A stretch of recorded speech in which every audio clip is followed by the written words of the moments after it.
All right, so we've recently installed a CAFS system, compressed air foam system on Squad 1. We want to do just a quick training video on how to use it. It's pretty straightforward. So you've got your regular 2216 air bottle here. Everything is all hooked up. You've got a red valve here. You want to make sure it's in the on position, so in line with the hose. Make sure that valve right there is on. It should stay in the on position. And when you're ready to deploy it, you go ahead and pull the hose out just like you would anything, and you just crack your SCBA bottle. Once you crack the bottle, you charge the system. You just take this, just like any other nozzle.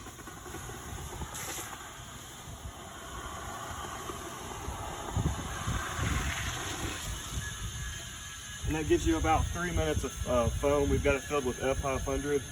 We'll go over how to refill it here in just a second, but basically we're good for car fires, brush fires, any small fires, especially any incipient stage fires, anything like that. It's great for it. Kind of gives a little bit of extra ability for Squad 1. So in the next part of the video, we'll go over how to refill the system after it's been used. All right, so now the foam tank is completely empty. It's time to refill.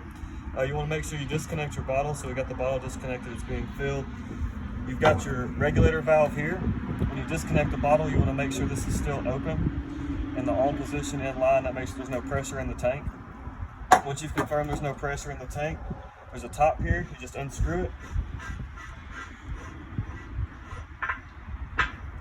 That comes off. You're going to fill this with water. I do about 3/4 of the way with water. Once it's got to that point, you add 20 ounces of foam. There's a small bottle here. It's got a line marked on it for 20 ounces. This is 20 ounces of F500. You dump that in the tank and you fill it the rest of the way with water. Once it's full of water, you return your cap, make sure it's tight. You replace your bottle, make sure it's tight here, make sure the bottle's off.